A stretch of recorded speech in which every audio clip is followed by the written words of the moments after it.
Shalom, salam sejahtera di dalam kasih Tuhan kita Yesus Kristus. Senang sekali sahabat Tirta TV boleh kembali menjumpai Anda di acara Dia Jawaban. Dan Dia Jawaban kali ini bertema kasih, kasih, love. Ya, temanya kasih yang dirindukan banyak orang tentunya. Nah, bagaimana kita memiliki kasih dan kasih itu dapat memulihkan, dapat berdampak baik bagi orang-orang di sekeliling kita. Tentu yang pertama menikmati kasih adalah orang-orang terdekat, suami atau istri, anak atau orang tua menikmati kasih kita. Nah, sebelum kita menikmati kasih yang berdampak nyata, tentu kasih yang dari Tuhan bagi pemulihan keluarga, kita akan nikmati satu pujian berikut ini. Buka hati saudara dan biar kiranya pujian ini boleh memberkati saudara. Tuhan memberkati.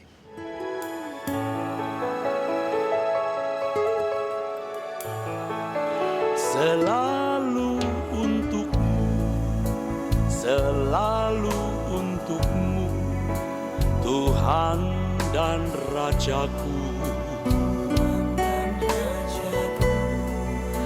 Semua yang ku perbuat, baik siang dan malam, selalu untukmu.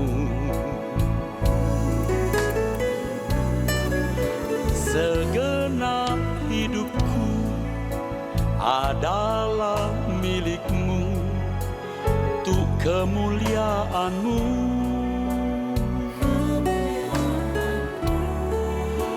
Sampai ku tua nanti, sampai di surga nanti, selalu untukmu. Demikian tadi satu pujian sudah memberkati kita semua, sahabat Tirta TV. Baik, kita akan mulai tema kita yaitu kasih atau love. Nah, keluarga yang saya lihat mengalami pemulihan, ini bukan pencitraan saudara, karena saya mengenal keluarga ini adalah keluarga Bapak Thomas Wijaya. Beliau adalah Ketua CMNI TP3 Banten. Shalom Pak Thomas. Shalom. Tentu sahabat Tirta TV sudah sering mengenal karena beliau sudah sering hadir bersama dengan kita di acara Dia Jawaban. Dan di sampingnya adalah istri tercinta. Dan sungguh-sungguh mereka ini seperti dimabuk cinta, saudara. Ya, Ibu Cynthia Wijaya, ketua pembina Sri Kandi. Sri Kandi. Iya. Sri Kandi itu TP3 wadah Banten dari juga. TP3 Banten, dari Istri Raja Wali. istri Raja Wali, berarti wanita bijak. Ya, wanita Ya, bijak. kalau kita lihat sering mendengar camp-camp wanita bijak, Ya. pembina di Banten, Betul. Ibu Cynthia Wijaya. Nah, sekarang kita akan melihat. Saya sendiri pernah menyaksikan ketika acara ulang tahun dahsyat itu. Keluarga seperti berteman ya, acara di atas mimbar kita 200 lebih waktu itu Iya. menyaksikan bagaimana mereka anak 4 orang kompak sekali dan terasa spirit kasih itu terasa. Kita pengen lihat ini, tentu pemirsa Dia Jawaban pengen tahu rahasianya. Bagaimana Pak Thomas Iya. Wijaya bisa bagikan? Bagi kita di kegerakan pria sejati, kasih itu adalah perintah, dan kasih itu adalah Tuhan sendiri, dan kasih itu Tuhan sudah taruh dalam kehidupan kita, kehidupan para pria diminta oleh Tuhan melalui Efesus 5 ayat 25 dengan ayatnya yang berbunyi, hai suami, kasihilah istrimu sebagaimana Kristus telah mengasihi jemaat dan telah menyerahkan dirinya baginya. Nya di sini adalah bagi jemaatnya. Jadi kita sebagai seorang pria bersedia untuk mengasihi istri kita seperti Kristus mengasihi jemaatnya. Sungguh pada waktu di awal-awal camp saya mengerti bahwa saya harus mengasihi istri saya dengan sungguh, dengan sepenuh hati, dengan segenap jiwa seperti Kristus mengasihi saya jemaatnya. Demikian juga saya mempraktekkan kasih itu untuk istri saya. Sehingga begitu banyak kesaksian, begitu banyak perubahan yang dialami oleh keluarga, oleh karena seorang suami yang mengasihi istrinya.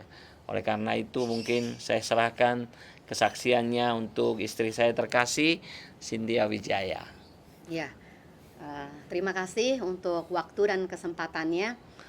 Saya mau saksikan bagaimana karena kasih semua itu diubahkan. Karena kasih seorang istri yang tidak mengenal Tuhan, dia boleh bertobat dan dia boleh mengalami pemulihan dan mengalami perjumpaan ilahi dengan Tuhan. Kalau saya boleh memulai kesaksian saya mengenal suami saya dari umur 18 tahun. Waktu itu suami saya umurnya 28 tahun. Ya, waktu itu Beda 10 tahun. Beda 10 tahun. Saya masih muda sekali, baru lulus SMA. Saya melamar kerja di tempat suami saya. Dia sebagai atasan saya di satu perusahaan. Cinlok. Ya, Cinlok nih. Waktu saya masuk kerja, ini suami langsung naksir sama saya gitu. Tapi ya, waktu betul itu begitu. tapi waktu itu saya baru umur 18 tahun dan teman-teman saya tentu masih yang sebaya ya. Saya ngeliat, waduh ini om ini naksir saya, wah gawat ya gitu ya. Akhirnya pertama-tama sih memang lumayan lama ya, sekitar 1,5 tahun suami berjuang untuk PDKT. Pendekatan untuk mendapatkan saya. Akhirnya dalam waktu 1,5 tahun berkorban, membayar harga dengan begitu luar biasa, perjuangan yang tiada henti-hentinya. Laut ku seberangi, gunung ku daki. Untung enggak cinta ditolak, dukun bertindak. Untung enggak kayak gitu ya. Akhirnya dengan perjuangan yang begitu luar biasa, mama saya merestui kami untuk menikah, masuk dalam pernikahan. Umur berapa? Jadi saya waktu masuk dalam pernikahan saya umur 20, suami saya 30. 2 tahun pacaran. Bedanya ini. Setelah itu waktu masuk dalam pernikahan saya masih agamanya Konghucu. Suami sudah Kristen, dia dari muda sudah begitu cinta akan Tuhan. Jadi dari keluarga saya semua kita nih agama Konghucu. Waktu baru pernikahan selama 2 tahun itu suami saya penuh perjuangan untuk membuat saya bertobat mengenal Tuhan. Waktu saya baru Jadi menikah, bukan cuma perjuangan merebut cinta, tapi merebut iman. merebut iman gitu ya. Jadi saya terus terang, waduh saya itu dulu karakternya buruk sekali. Saya dari 8 bersaudara, saya sudah terbiasa semua saya mau menang sendiri. Dan saya ingat sekali waktu saya menikah, baru mau menikah itu suami saya ketemu dengan mama saya bilang, ini anak saya yang paling kecil, anak yang paling bontot, dia itu nggak bisa masak. Nggak apa-apa, nanti saya yang bisa masak, katanya. Suami saya semua siap.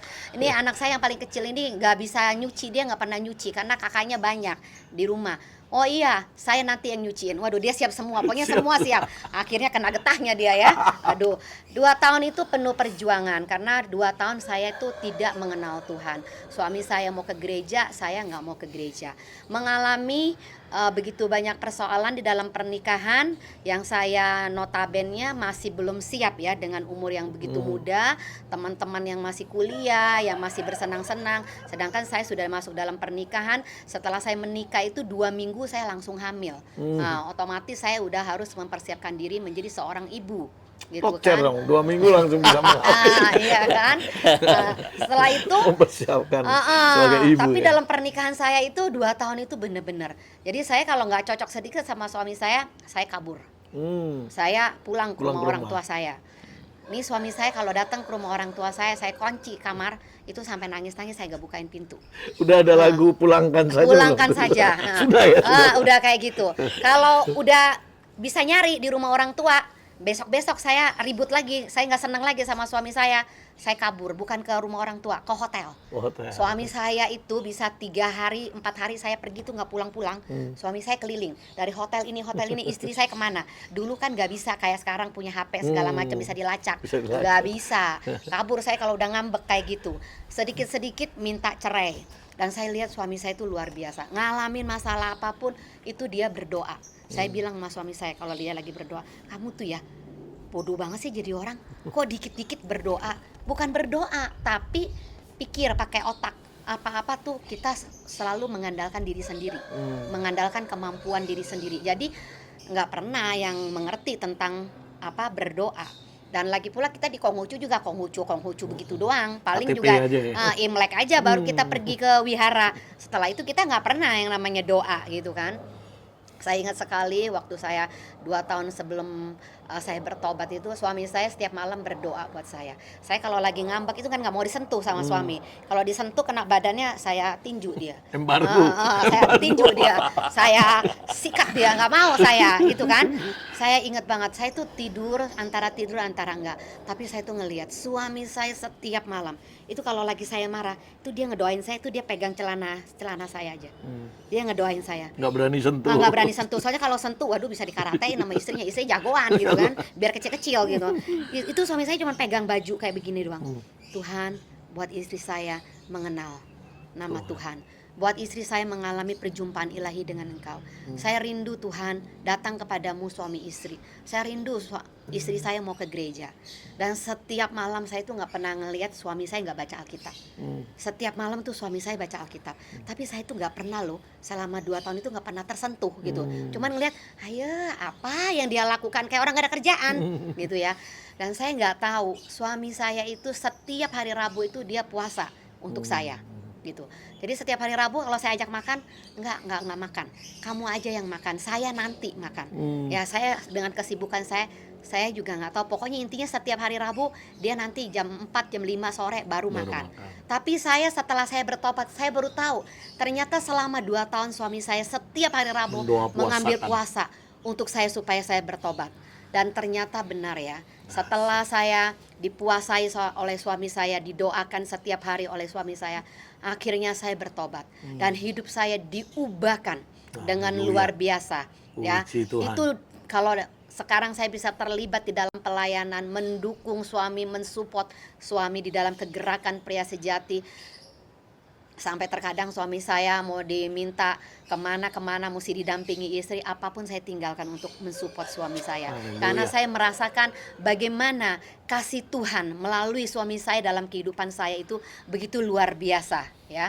Saya akhirnya diubahkan, saya akhirnya mengalami perjumpaan ilahi dengan Tuhan, saya mengalami cinta mula-mula dengan Tuhan, saya dibaptis Roh Kudus ya.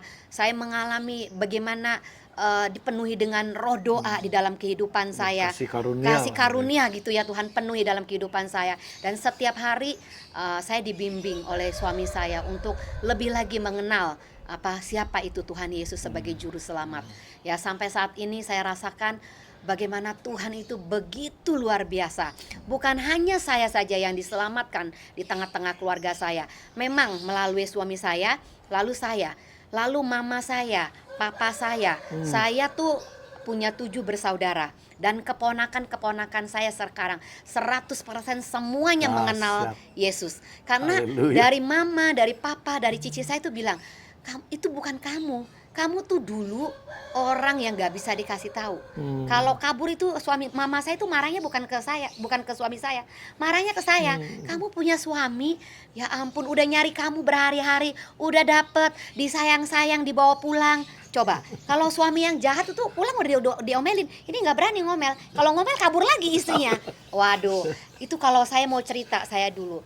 Kalau saya salah, suami ikut salah. Maaf, waktu masih ngambek-ngambekan itu Pak Thomas sudah sukses belum? Artinya Belum. secara materi Belum. Itu kita justru kalau misalnya masa-masa seperti itu istri tidak mendukung, istri tidak berubah atau tidak bertobat. Itu memang di dalam secara berkat ya, itu memang terhambat. Dan apapun yang dikerjakan oleh suami tidak bisa berhasil. Karena kita menghambat sebagai istri ya. Yang saya mau ngomongkan gini. Jadi kalau suami saya salah udah pasti salah dia. Kalau saya salah, ikutan dia juga yang salah. Dia yang salah juga. Jadi diputer-puter gimana? Saya juga yang bener gitu ya.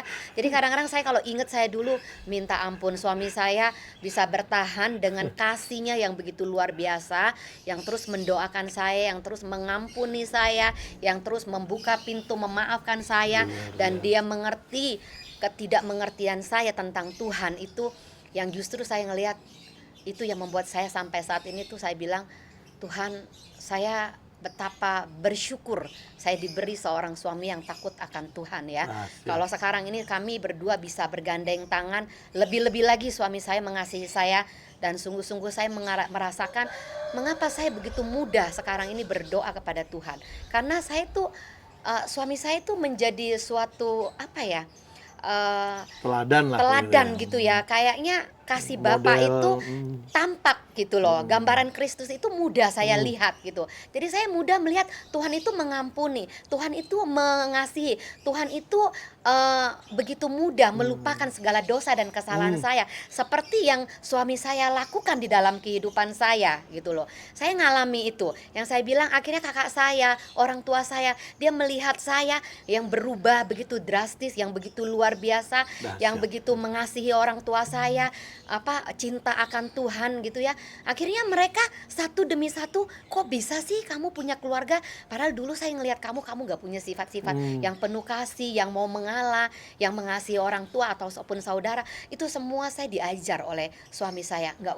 Kamu gak usah balas, udah kamu mengasihi terus, mengampuni terus. Dan saya selalu diajar untuk melihat semua dari anak-anak, dari orang tua, dari saya berdua suami istri, melihat daripada kelebihan daripada kami masing-masing. Kami nggak mau melihat kelemahan kami, karena kami tahu pada waktu kami melihat kelemahan kami suami istri, kelemahan anak-anak kami, begitu banyak kekurangan. Tapi pada waktu kami melihat kelebihan, potensi daripada anak, daripada kami, walaupun kami hidup sederhana, kami orang biasa-biasa, tapi Tuhan bisa pakai menjadi senjata kebenaran, Amen. menjadi saksi dan menjadi berkat bagi banyak orang. Itu suatu hal yang begitu luar biasa dalam kehidupan kami. Sekarang ini kami sudah masuk tahun 25 ya pernikahan. Perak Udah, nih, tahun perak. ini nanti bulan November ya kita ulang tahun yang Merayakan ke ulang tahun perak. 25 ya. Saya begitu bersyukur kalau kami bisa mampu jalani bersama-sama dengan anugerah dan kasih karunia Tuhan yang begitu luar biasa. Kami gak bilang kami gak punya persoalan ataupun pergumulan, enggak. Kami punya pergumulan, tetapi pada waktu kami semua diubahkan hidup di dalam tuntunan firman Tuhan. Kami berdua, apapun persoalan apapun, kami bekerja berdua, melayani berdua. Itu begitu mudah untuk diselesaikan ya, karena suami juga yang Karena begitu sehati rendah ya. hati ya, yang begitu mudah membuka pikiran saya untuk saya banyak hal saya mengerti untuk mengandalkan Tuhan. Dan saya rasakan ya roh ketentraman, roh ketenangan yang Tuhan terus berikan dalam kehidupan saya. Dan terlebih lagi, apapun yang suami saya kerjakan, kami suami istri sepakat untuk melakukan pekerjaan apapun, saya ngelihat begitu banyak mujizat Tuhan sediakan, begitu banyak pintu yang Tuhan bukakan. Keajaiban demi keajaiban Tuhan pertemukan kami dengan orang-orang yang kami rasa gak mungkin gitu ya. Dan saya rasakan sampai saya saat ini pun berkata sama suami saya, Tuhan telah melepaskan kita satu keluarga dari kutuk kerja ya, seperti orang pengangguran ya, tetapi kami mengerjakan mungkin hanya 10%, 90% tuh Tuhan yang kerjakan. Ya, kami lakukan sedikit, Tuhan bukakan begitu dahsyat. Beli tanah udah nggak berguna, tanah yang udah tempat orang pernah dibunuh orang di sana segala macem. Tapi bisa diambil tol, bisa apa saja yang sepertinya yang Tuhan katakan, apa yang kamu sentuh, apa yang kamu pikirkan, apa yang kamu lakukan, Tuhan buka jalan dengan begitu luar biasa dalam kehidupan kami. Itu saya rasakan bagaimana ya, suatu anugerah yang bagaimana Tuhan itu begitu mengasihi kami. Satu kesaksian yang sampai hari ini yang saya tidak pernah lupakan. Saya pernah ikut camp MOU namanya, apa itu MOU itu yang Moment of Unity itu ibadah suami istri, itu kita ikut di satu camp gitu ya. Itu dikatakan di situ satu kali sesi itu kita bikin kertas kosong, kita isi apa yang menjadi kekurangan seorang istri, apa yang menjadi kekurangan seorang suami. Lah saya kekurangan seorang suami, lelet, lambat, apalah ya kan, kurang bersih. Waduh, banyak isi nih nyatet semua supaya diperbaiki gitu. Istri suami saya udah selesai, tapi tulis kekurangan istri. Padahal tuh kekurangan saya tuh ya udah cerewet, bawel gitu ya, suka ngomel, suka nuntut gitu ya, suka kabur. Padahal tuh saya tuh ngerasa udah banyak banget kekurangan. Tapi saya tuh sungguh ngerasain suami saya tuh nggak nulis apapun loh. Sampai saya bilang, loh kamu tuh kok nggak nulis? Ini nulis untuk memperbaiki saya. Saya nulis untuk memperbaiki kamu. Tapi Haleluya. suami saya bilang, saya nggak melihat ada kekurangan dalam kehidupan kamu. Haleluya. Dan saya menerima kamu apa adanya.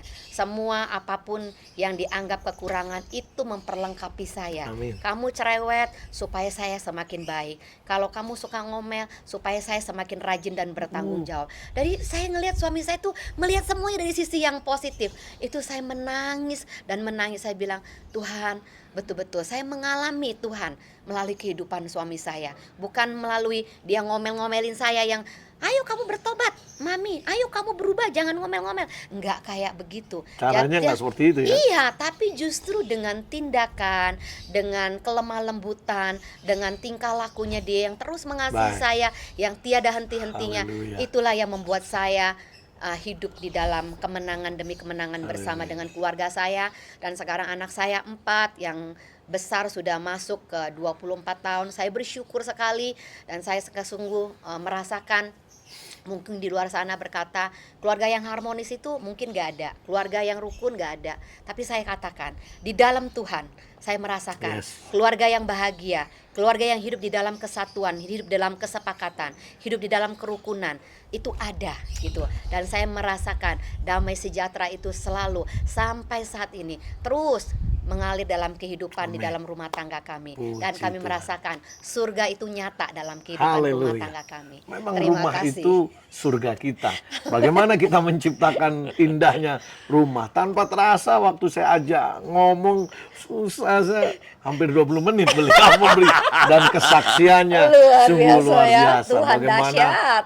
karakter yang demikian Iya. buruk dan buah pertobatan dihasilkan Iya. perubahan hidup. Yang saya bukan tipe penjilat, tapi saya lihat keluarga ini luar biasa, saudara. Dan tadi kita mendengar kesaksiannya, bagaimana suami yang rendah hati, yang bisa memulihkan istri dengan kasih. Iya. Pasti ada luka, ya.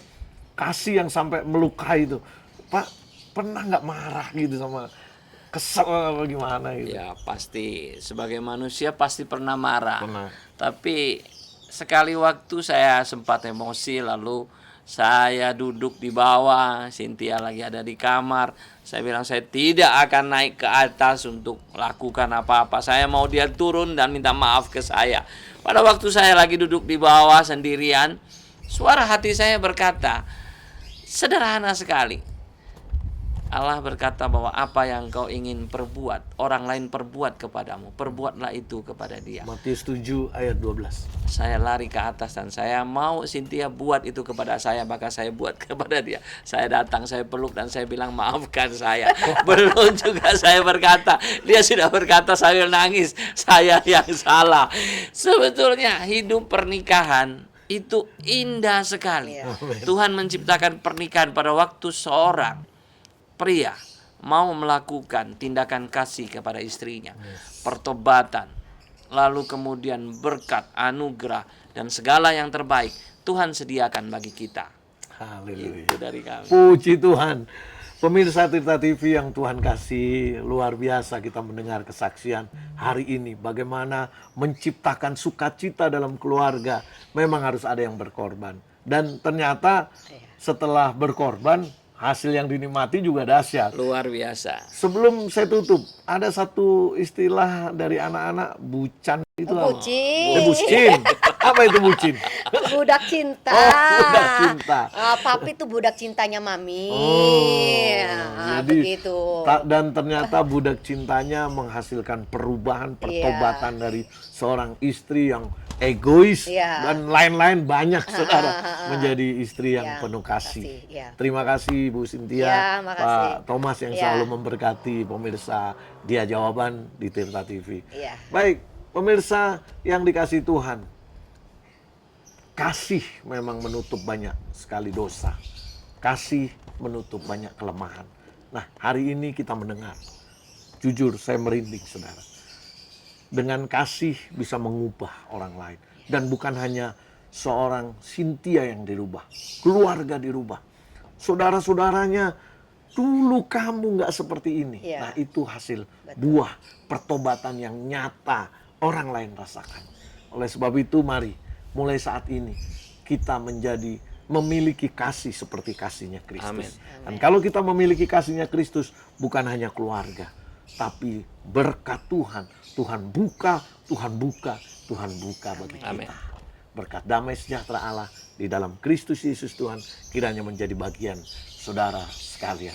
Terima kasih sekali lagi Ya, Bu Cynthia, terima Pak kasih. Thomas, Ya. telah memberkati pemirsa Dia Jawaban. Kita akan jumpa lagi dengan kesaksian-kesaksian dengan firman-firman yang dahsyat saudaraku di acara Dia Jawaban. Saksikan terus setiap hari Sabtu pagi jam 8. Tuhan memberkati, sampai ketemu di hari Sabtu mendatang. Shalom. Shalom. Selalu untukmu, selalu untukmu, Tuhan dan Rajaku. Semua yang ku perbuat, baik siang dan malam, selalu untukmu. Segenap hidupku adalah milikmu, untuk kemuliaanmu.